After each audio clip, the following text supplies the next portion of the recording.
তার ডিম বাঁচাতে। টুনটুনি পাখিটা এই জঙ্গলে একটি গাছের উপর একাই থাকতো। একদিন সে একটি ডিম পেড়েছে, কিন্তু সেই জঙ্গলে থাকতো সব হিংস্র পাখিরা। সেই টুনটুনি পাখি স্বামীকে এক শিকারী তীর মেরে মেরে ফেলে। এই জঙ্গলে মনে হয় আমার ডিমটিকে ভয়ানক পাখি আর শিকারীরা খেয়ে ফেলবে। আমাকে এই জঙ্গল ছেড়ে অন্য কোথাও চলে যেতে হবে, যেখানে আমার ডিমটি থাকবে সুরক্ষিত। অন্যদিকে সে এটা ভাবছিল এখন থেকে তার সবসময় ডিমের খেয়াল রাখতে হবে, তাই ভালো জায়গায় এই ডিম নিয়ে চলে যেতে হবে। হ্যাঁ, কালকে সকালে অন্য জঙ্গলে বাসা খুঁজতে বের হয়ে যাব। এরপর সকাল হয়ে যায়।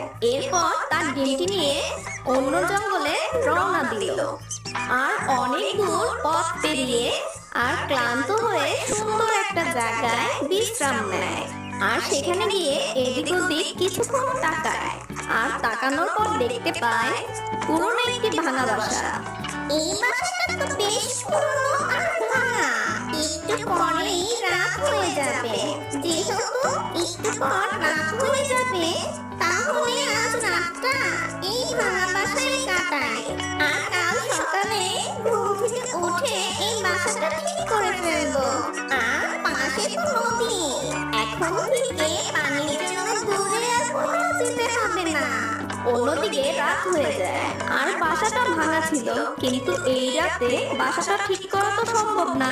তাই সে সেখানে ঘুমিয়ে পড়ে। ঠিক যখন সে ঘুমিয়ে পড়লো, তার কিছুক্ষণ পর ভাঙা বাসা থেকে ডিমটি নদীতে পড়ে যায়। আর নদীর স্রোতে সেই ডিম ভেসে যায়। সকালে টুনি ঘুম ভাঙলো। কি ব্যাপার, আমার ডিম কোথায়? আমার ডিমটি কি নদীতে পড়ে গিয়েছে?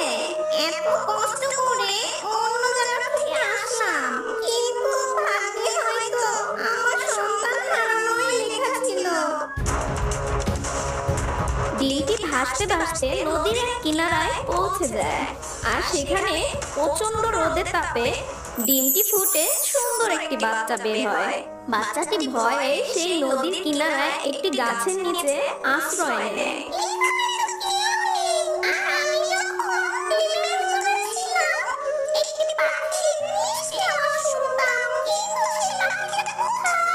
বাচ্চা তো সেটা জানতো না ওই আওয়াজটা হচ্ছে তার মার, যে কিনা সব সময় ডিমটির সাথে কথা বলতো। কিন্তু পৃথিবীতে আসার আগে তো সে তার মায়ের থেকে আলাদা হয়ে যায়। নদী, তুমি আমার ডিমটিকে আমাকে ফিরিয়ে দাও। আমি তোমার কাছে আর কিছুই চাই না। তখন অন্য পাখিরা সেখানে চলে আসে। কি ব্যাপার ছোট্ট পাখি, কাঁদছো কেন? কি হয়েছে তোমার? তোমাকে এই জঙ্গলে তো আগে দেখিনি। আর একা একা কার সাথে কথা বলছো? এই জঙ্গলে আমি কাল রাতে এসেছিলাম। আর রাতে এই ভাঙা বাসা থেকে আমার ডিমটি নদীতে পড়ে যায়। আর আমি আমার ডিম ছাড়া এখন কোথাও যাব না। বন্ধু, মনে হচ্ছে টুনি পাখিটা ডিম হারিয়ে অনেক কষ্টে আছে। তুমি তাহলে আমার বাসায় চলো। আমি এই নদীকে বলে তোমার ডিম এনে দিব। তুমি নদীকে বলে দাও, ও যদি আমাকে আমার ডিম না ফিরিয়ে দেয়, তাহলে এই নদীর পানি সব খেয়ে ফেলবো। ভাই চলো, ওকে আমাদের সাথে নিয়ে যাই। না হলে ও এখানে একা থেকে কষ্টে মরেই যাবে।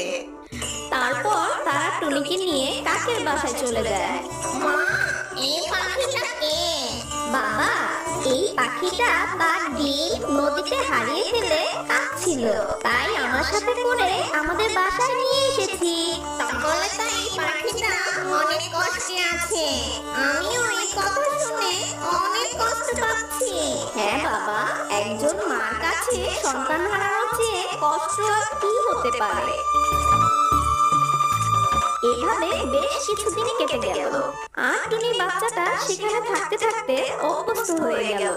এমনকি সে উঠতেও জানতো না। আর কাছেই নদী থেকে পানি খেয়ে আসে। আশেপাশে থেকে খাবার খেয়ে কোনো রকম জীবনযাপন করতে থাকে। আমার কেন জানি অনেক ভয় হয়, কেউ যদি আমাকে মেরে ফেলে। এর জন্য আমি আর কোথাও যাব না, এই গাছের নিচেই থাকবো। কিন্তু আমি ডিমে থাকতে একটা আওয়াজ শুনতাম। সেই আওয়াজটা আমার ভীষণ ভালো লাগতো। না জানি সেই আওয়াজ আবার কবে শুনতে পাবো।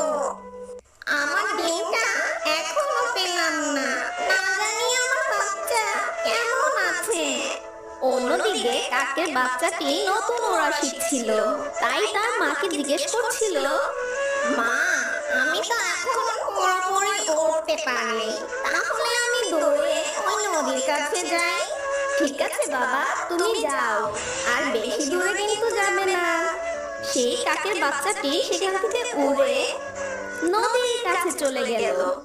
আর সে নদীর কাছে গিয়ে টুনির বাচ্চাটিকে দেখতে পায়। কি ব্যাপার, এই পাখিটাকে দেখতে তো টুনিমার মতন লাগছে। এই পাখিটা কি টুনটুনি মার হারানো ডিমের বাচ্চা? অন্যদিকে টুনির বাচ্চাটি কাকের বাচ্চাকে দেখে ভয় পাচ্ছে। তারপর কাক বুঝতে পারলো ওকে দেখে টুনির বাচ্চা ভয় পাচ্ছে। আর কিছু না বলে সে সেখান থেকে রওনা দেয় টুনি মাকে এই খবরটা দিতে।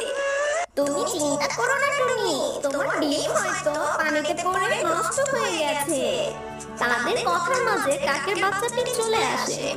মা জানো, টুনি পাখির বাচ্চা আমি ওই নদীর পাড়ে দেখেছি। একদম দেখতে টুনি মায়ের মতন। সত্যি বলছো বাবা? কোথায় দেখেছো তুমি? আমাদের এখনই নিয়ে চলো।